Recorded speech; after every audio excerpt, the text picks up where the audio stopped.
नमस्कार दोस्तों, स्वागत है आपका आपके अपने इस ट्रिकी बायो गुरु के ऑफिशियल यूट्यूब चैनल पे। मैं शिवम त्रिपाठी आपका हार्दिक स्वागत करता हूं।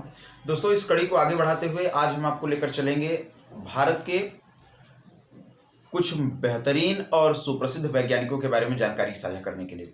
तब तक मैं चाहूँगा कि आप वीडियो को लाइक कर दें, शेयर कर दें और जिन्होंने सब्सक्राइब नहीं किया है उसको प्लीज़ सब्सक्राइब कर लें।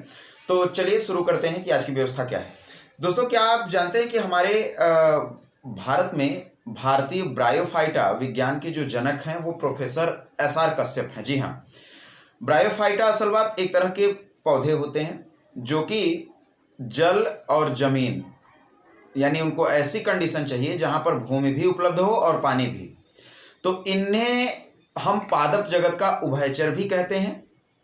तो इसके जो जनक हैं यानी कि फादर ऑफ ब्रायोफाइटा कहे जाते हैं प्रोफेसर एसआर कश्यप जी।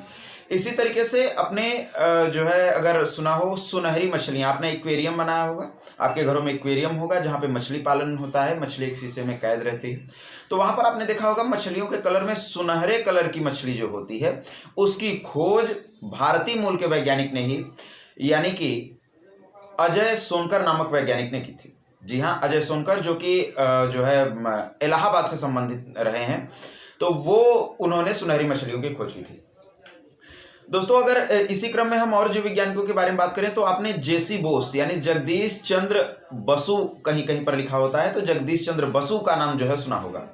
अब ये जगदीश चंद्र बसु जो है ये इन्होंने क्या किया कि पौधों में सेंसेशन यानी कि स्पंदन की प्रक्रिया की खोज की। यानी उन्होंने ये बताया कि पौधे भी एहसास करते हैं, जैसे हम और आप छूने पे या किसी को देखने से हमें एहसास होता है, उसी तरीके से पौधे भी करते हैं। इसके लिए उन्होंने एक पौधा चुना जिसका नाम था छुई मुई। जी हाँ, छुई मुई को टच मी नॉट या मिमोसा प्यूडिका के नाम से जाना जाता है। ये 3 नाम इसके याद रखिएगा, इनमें से कोई भी आपसे अगर पूछे तो आप जवाब बता लें।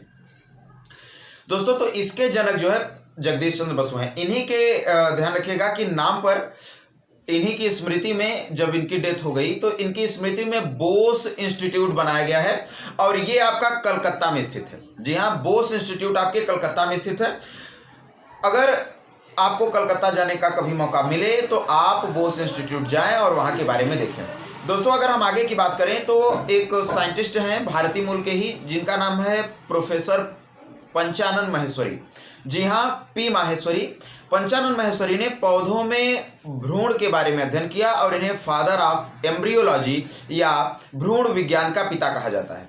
इन्होंने ही यह बताया कि कैसे फूलों से फल बनने की प्रक्रिया होती है, यानी जो पौधे हैं जो फल देने वाले हैं वो कैसे फल को देते हैं और उनका जो पुष्प होता है यानी फ्लावर होता है वो कैसे फ्रूट में कन्वर्ट होता है। तो इसकी जानकारी दी थी प्रोफेसर एसआर कश्यप ने। तो दोस्तों, ये जानकारी जो है इस तरह से थी और उम्मीद करता हूं कि आपको अच्छी भी लगी होगी। इसी तरीके से भारतीय मूल के तमाम वैज्ञानिक हैं जिनको जो है हमें पढ़ना चाहिए और जानना भी चाहिए। तो मैं आपसे कोशिश करूंगा कि भारतीय मूल के वैज्ञानिकों की लगभग जानकारी रखें, जैसे आपके हरित क्रांति से जुड़े हुए जो वैज्ञानिक हैं उनके नाम, और साथ ही साथ जो है अपने यहाँ के इंस्टीट्यूट जैसे एपीजे अब्दुल कलाम हैं, भारतीय मूल के ही जो है भौतिकविद रहे हैं, जो है वैज्ञानिक रहे हैं और इनको राष्ट्रपति भी जो है बनाया गया है। दोस्तों, अगर मैं बात करूं आज के अंतिम प्रश्न की तो ध्यान रखिएगा कि आपको बताना है कि Birbal Sahni institute of palaeobotany कहाँ स्थित है। जी हाँ, आपको ये बताना है कि Birbal Sahni institute of palaeobotany कहाँ स्थित है। और ये आपके मैं एक हिंट दे देता हूँ, ये उत्तर प्रदेश में है। अब उत्तर प्रदेश में किस जिले में है ये आपका बताना है।